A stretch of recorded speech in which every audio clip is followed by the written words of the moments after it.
Hello, I'm Ryan, and we're gonna read Rings of Fire, The Lost Hair, the New York Times best-selling series. Book 2, Chapter 3. The Bay of Thousand Skills were further away than Tatsumi had realized. She had been studying the map Parita since she was tiny, but it was hard to fit that picture above the enormous world below her. She kept expecting to find neat little sparrows of islands that would fit in the palm of her talons instead. She found herself flying over vast expanse of empty ocean, dotted here and there with a solitary offshooting rock. After they took a long detour island to convince the Skywing they'd gone in the opposite direction, they circled around, surfed, and flew out to the sea. He managed to make it to a small rocky island shortly after night fell.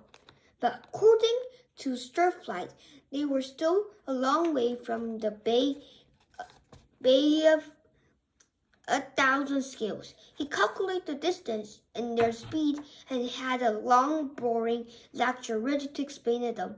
The rest of them fell asleep halfway into it, and he spent the next day schooling about that. So Tatsumi had to admit, if only to herself, that it was useful having someone with the geography and fight plans in his head. For a few days, they stopped whenever they saw an island, ate a seagull or fish if they could catch any, and then flew on.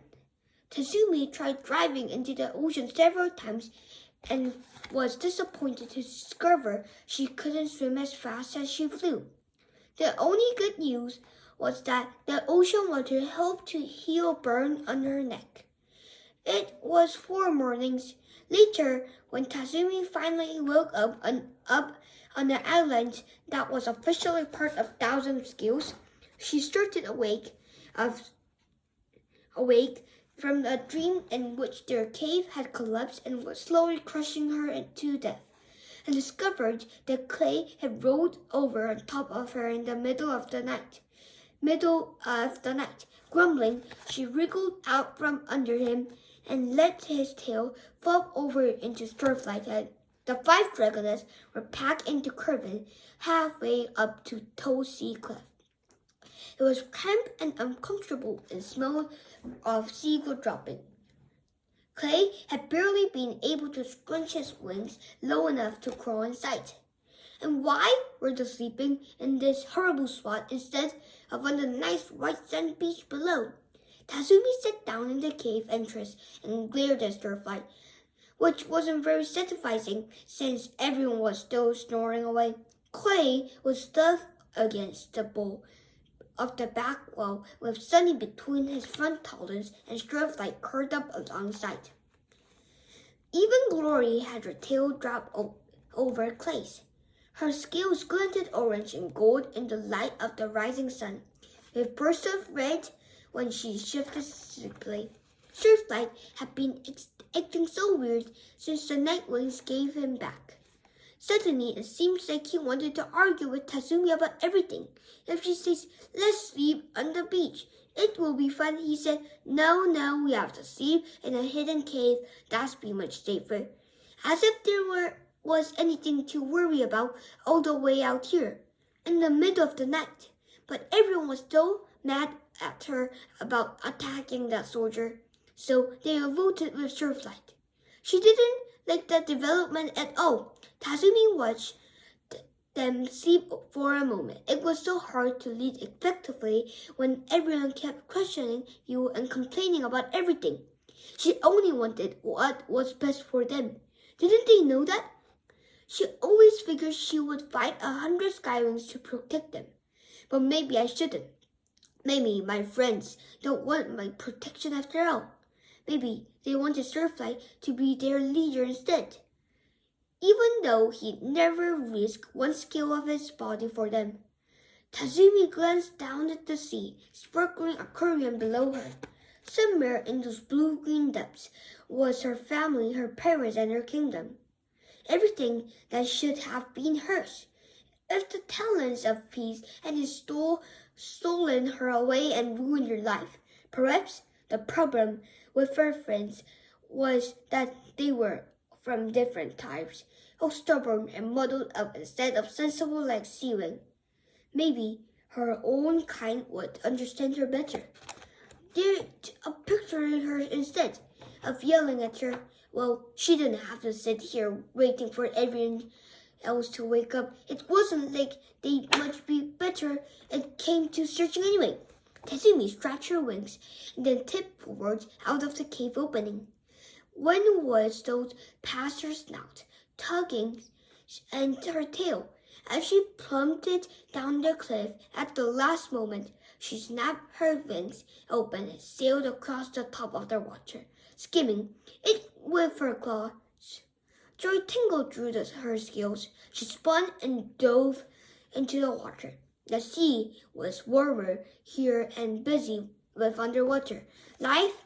Her splash sent what seems like thousands of fish scattering away, several of them disappearing into pinkish-orange coral reef that poured out of the sand like a petrified fork is.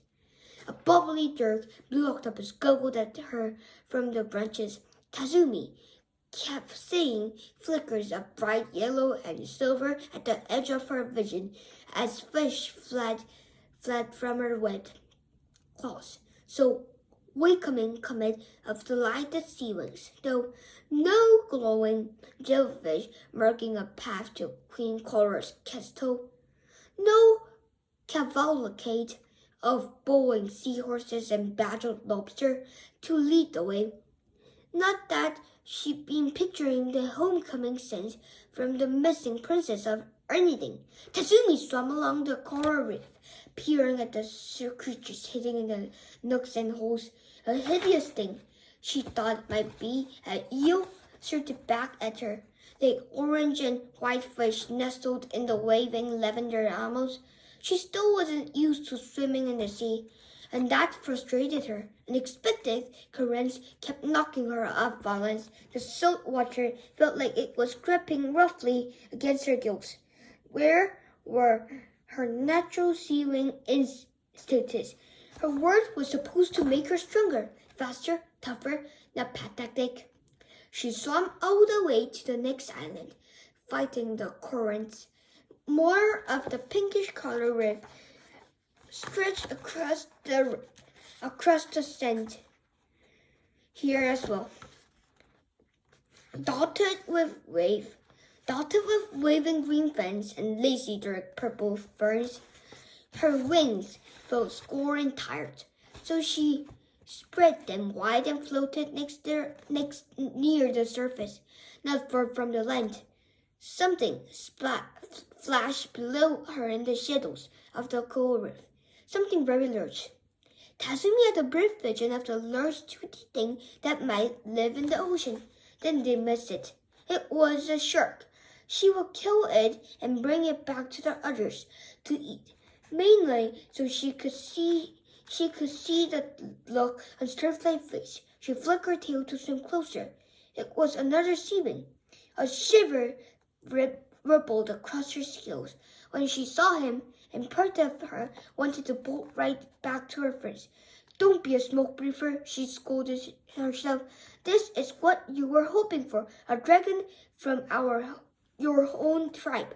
She took a deep breath. The strange seawing and dark blue horns and sky blue scales, several skater taller than hers, he was paddling by the reef, shifting his talons and wings slightly to change course. His head turned a little from side to side. Well, it wouldn't hurt to follow him for a while first, Tazumi told herself. She crept along the top of the reef, peering over the edge at him. Her claws caught on small gaps in the corals. She accidentally poked an edge-black lobster, with some busting out with its long whistling britches and pincers snapping. It took one look at her and hustled right back into hiding. Up here, the reef was covered in a layer of green moss-like algae. Tazumi passed a couple of large sea turtles slowly swimming by. An enormous tinsel thing, like a sea spider, sat nibbling bits of algae. The tip of his eight dark purple legs glowed orange, yellow, and so did its eyes. The sea wings down below stopped suddenly and glanced around. Tazumi fluttered herself against the rift. Gnarly beads of limestone poked into her underbelly. She peered through one of the holes at the other dragons. He spun slowly, staring into the ocean depths. Had he heard her? But he didn't look up. The dragon checked around his one more time, then lit up the stripes along his wing. Almost immediately, another dragon swam out of the cave into the coral reef. Tazumi thought. Much less handsome. His green scales were perfectly nice, but she didn't care for the black spiral patterns on them. She never saw a pattern like that on a dragon before, and his face wasn't nearly as handsome or friendly looking as first the dragon, although perhaps that had something to do with giant bruise swollen over his left eyes. She wondered if they were guards searching patrol duty. If so, they were being quite strange about it. The true dragons floated in place, staring at each other. For what seems they got entirely. Occasionally, the stripes on one sea wing would light up, then another, then move their talons about as if waving away fish, even though no fish went anywhere near them. And then the spiral-marked dragon dug back into the cave, and the blue dragon swam on. Some kind of thieving patrol ritual? Tazumi wondered. I guess I will have to learn all that stuff in order to become queen. She lifted her wings to swim after the first dragon, and a pair of yellow striped fish wriggled out from under her and shot away. The sky blue dragon swam back the way he'd come, toward the stretch of open sea between his eyelids, and one where Tazumi's friends were sleeping. Now or never, Tazumi thought. She'd rather meet this dragon than the other one. She'd rather do it while he was alone, if he could. It seemed easier than trying to explain herself to a whole bunch of dragons at once. She beat her wings to catch up, dove over the edge of the rift, and swam around in front of him. The sea wings stared back in the eddy of ripples. His eyes were a blue so dark they were almost black. Tazumi pointed up at the surface. Come on out of the water so we can talk, she tried to signal. Hopefully, he'd figure out what she meant. To her surprise, he whipped around and felt his tail smack a wave of water in her face. Well, that's unfriendly, she thought. She swam after him, swinging her tails to propel herself even faster. He glanced back over his shoulder, saw her chasing him, and put on a burst of speed. Why was he running away? And how was he so fast? Stop! She tried to yell through the water. I just want to talk! Of course that didn't work. He didn't even slow down. But then he twisted to look back at Tazumi, and so he didn't see the whale that suddenly loomed out of the deep in front of him. Tazumi waved her talons and pointed. Watch out, she shouted in a cast of bubbles. The ceiling smacked into the whale's side and current backward. The whale was only slightly bigger than the dragon. With ridges all along its back and a flat, mild-mannered face, it made a weird squeaking groan and blinking at the ceiling in confusion.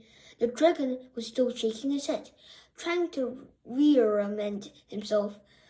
When Tazumi caught up, grabbed his tails, and pinned him to the sand, the whale blinked again and swam on. Eddies rippled around the two dragons as it powered away through the water. Now what do I do? Tazumi thought. I have to get him to the surface to talk to him. But if I let him go, he might try to escape again. She frowned down at the dragon and pointed at the shore face again. Flashes of sunlight shimmered up above them like pieces of broken gold-white glass floating on the water. The other dragon tipped his head to one side, luminous green stripes lit up along her wings, flashing fast. Then slow. All right, Tazumi thought. I can do that. Too maybe he's testing me. She lit up her own stripes, illuminating the ones on her snout, then the ones along her tail, and following her wings. See, my stripe flashed too. I'm receiving. Now let's go up and talk. Slowly she spread her wings and lifted up, prepared to grab him if he tried to bolt again. He scrambled upright, but stayed with her, encouraged. Tazumi swam a bit closer to the surface. He followed, but only for a bit before she stopped and looked around. His dry flesh again, this time along his neck and tail. In merger, Tazumi lit up her stripe one more time, mirroring what he'd done. The seeming wings flared open with a whoosh that scared fish into the rift. He lunged toward Tazumi fast as a minnow. His front talons reached for her. Tazumi roared, blasting him in the eyes with bubbles and sliced claws across his snout.